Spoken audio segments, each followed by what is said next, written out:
मैं नहीं चाहता कि सुप्रीम कोर्ट तारीख पर तारीख वाली कोर्ट बने, ये कहने वाले जस्टिस DY चंद्रचूड़, धनंजय यशवंत चंद्रचूड़ भारत के 50वें मुख्य न्यायाधीश बनने वाले हैं। उनका नाम तय हो चुका है।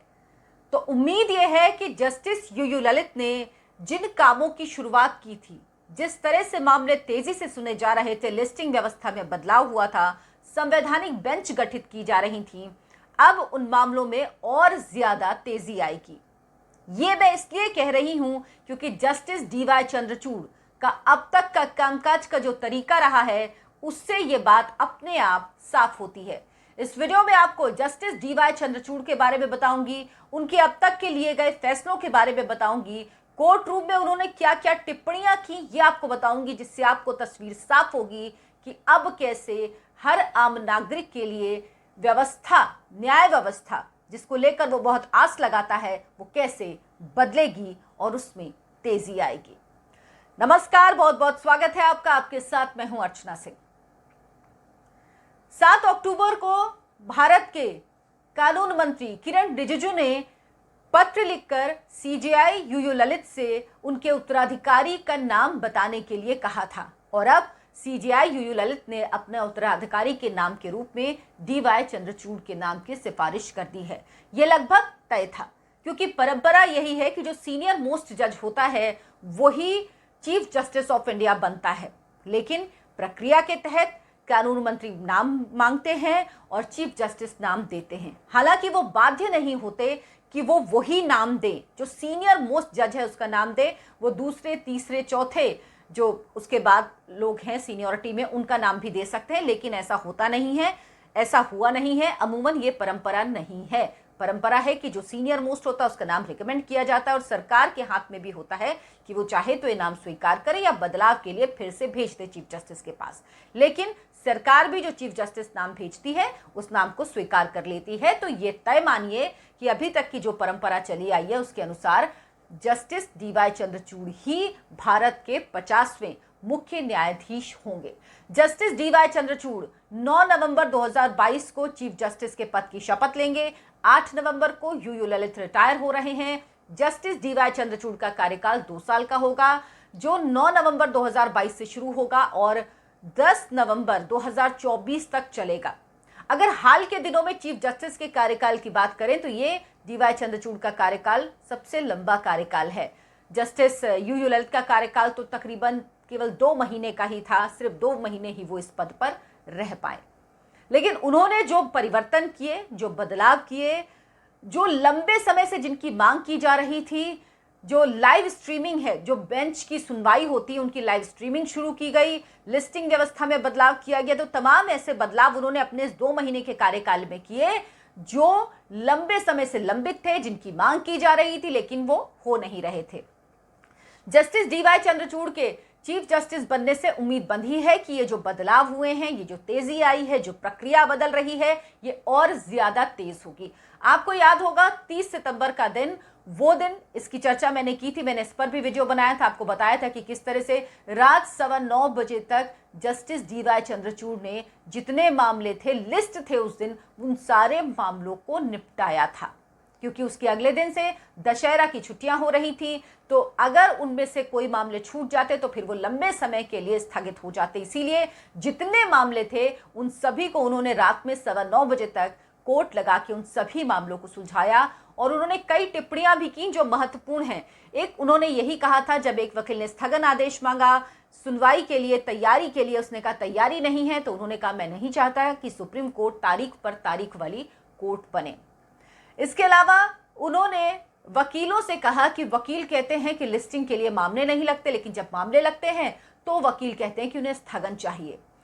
उन्होंने कहा कि जो वकील स्थगन मांग रहे हैं उन्हें अपनी तैयारी के साथ कोर्ट रूम में आना चाहिए।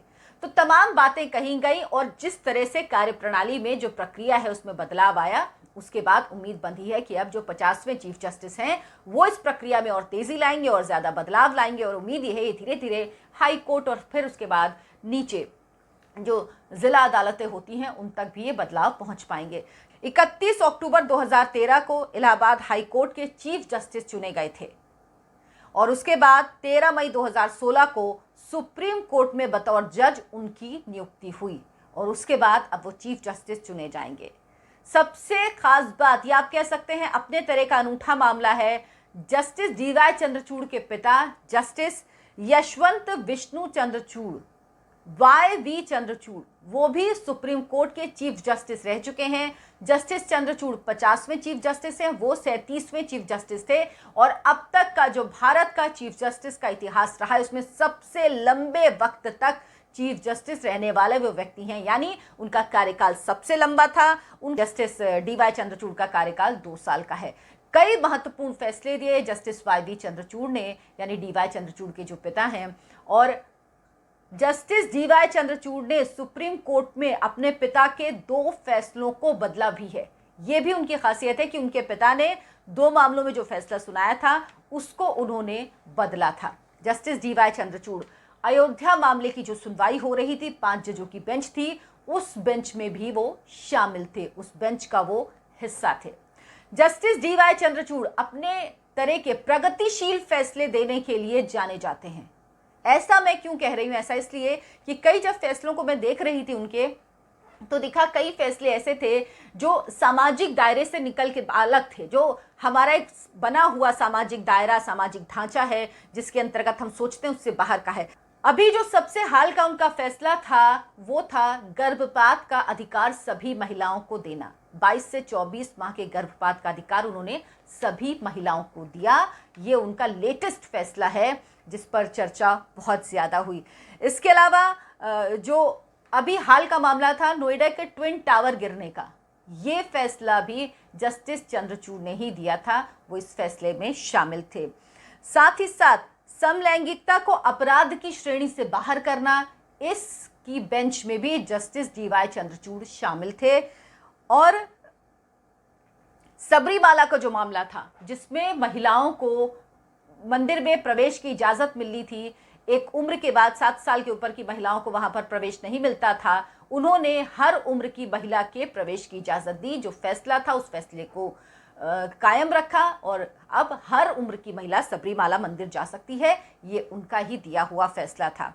साथ ही जस्टिस डीवाई चंद्रचूड़ ने हादिया मामला जो था केरल का, आपको याद होगा, जिसमें एक हिंदू लड़की की शादी एक मुस्लिम लड़के से हुई थी, परिवार वालों ने आरोप लगाया कि लव जिहाद का मामला है।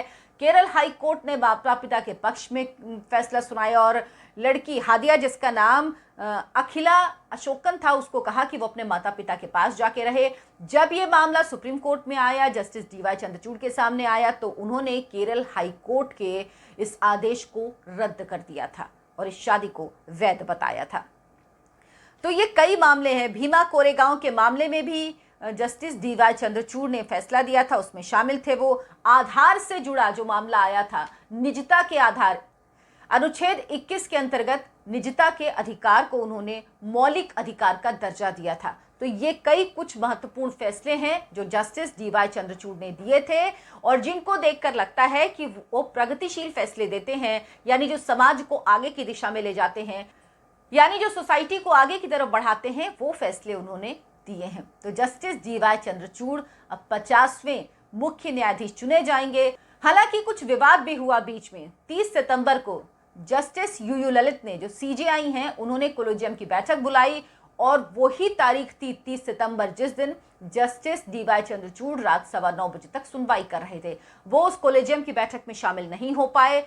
सुप्रीम कोर्ट के जजों की नियुक्ति होनी थी कोलेजियम की मीटिंग के जरिए। उसके बाद जो पत्र लिखा गया उसमें उन्होंने नाराजगी जताई, उन्होंने कहा कि इस तरह का फैसला नहीं ले सकते। और वो आखिरी दिन था जब जस्टिस यूयू ललित कोलेजियम की बैठक बुला सकते थे या उसमें वो भाग ले सकते थे, क्योंकि ये नियम है और ये नियम जस्टिस यूयू ललित ने ही एक बार कहा था पिछले चीफ जस्टिस को कि अब 1 महीना रह गया है तो आप कोलेजियम की बैठक नहीं ले सकते और कोलेजियम की बैठक अब आने वाला जज जो होगा, जो चीफ जस्टिस होंगे, वही लेंगे। तो ऐसा माना जा रहा था कि जस्टिस डीवाई चंद्रचूड़ क्या जानबूझ के इस बैठक में शामिल नहीं हुए, क्या वो नहीं चाहते थे इस बैठक में शामिल होना, और अब कहीं ऐसा तो नहीं कि इस वजह से जस्टिस यूयू ललित उनके नाम की रिकमेंडेशन ही ना करें, सिफारिश ही ना करें और उनकी जगह किसी और के नाम की सिफारिश कर दें। लेकिन ऐसा नहीं होता है। परंपरा जो है उसी तरह से काम होता है। हालांकि फॉर्मेलिटी सारी निभाई जाती हैं, लेकिन जो अभी तक चला आ रहा है उसी तरीके से उसी के अनुरूप प्रक्रिया आगे बढ़ाई जाती है। और वही जस्टिस यूयू ललित ने किया, वही अब सरकार के पास जब नाम गया है कानून मंत्री के पास, तो अब वही प्रक्रिया फॉलो होगी। तो ये कुछ बीच में ऐसी खबरें भी आई, ऐसी बातें भी आई कि कुछ विवाद चल रहा है जस्टिस यूयू ललित और जस्टिस डीवाई चंद्रचूड़ के बीच, लेकिन अब वो तस्वीर पूरी तरह साफ हो चुकी है जब उनके नाम की सिफारिश हो गई और वो 50वें चीफ जस्टिस ऑफ इंडिया बनेंगे। उम्मीद है जो बदलाव हुए हैं, जो प्रक्रिया बदली है, जो तेजी आई है और जिस तरीके से खुद इन सब में हमको जस्टिस डीवाई चंद्रचूड़ की भूमिका दिखी है, वो जिस तरह से लंबित मामलों की जल्द से जल्द सुनवाई कर रहे हैं, वो मना कर देते हैं स्थगन आदेश देने के लिए। साथ ही साथ सुप्रीम कोर्ट में यह भी कहा गया कि गवाहों का जो क्रॉस एग्जामिनेशन और चीफ एग्जामिनेशन होता है वो एक दिन या अगले दिन हो, यानी प्रक्रिया में तेजी जो शुरू हुई है, जो कामकाज का तरीका बदला है, जो फैसले आ रहे हैं और सबसे बड़ी बात लाइव स्ट्रीमिंग जो शुरू हुई है, वो सब अब आप देख सकते हैं खुद की कोर्ट के अंदर क्या हो रहा है। और आने वाले समय में बदलाव होंगे और ये बदलाव हाई कोर्ट और नीचे की अदालतों तक ही जाएंगे, क्योंकि न्याय व्यवस्था में बदलाव बहुत जरूरी है अगर इस देश की तस्वीर बदलनी है, क्योंकि न्यायपालिका की एक बहुत बड़ी भूमिका है और न्यायपालिका वो जगह है जहां से हर आम आदमी आस लगा के रखता है इंसाफ की। इसलिए इंसाफ मिले और समय पे मिले, ये बहुत जरूरी है। अगर आपको मेरा वीडियो पसंद आया हो तो मेरे वीडियो को लाइक कीजिए, शेयर कीजिए और मेरे चैनल को सब्सक्राइब जरूर कीजिए, इसे आगे बढ़ाइए। और अगर आप कुछ और खबरें देखना चाहते हैं, जानना चाहते हैं उनके बारे में, तो कमेंट बॉक्स में लिखकर मुझे बताइए आप जिन खबरों को सुनना चाहेंगे या जिनका एनालिसिस जानना चाहेंगे, जिनके बारे में जानना चाहेंगे, मैं कोशिश करूंगी कि उनको अपनी बातचीत में शामिल करूं। नमस्कार।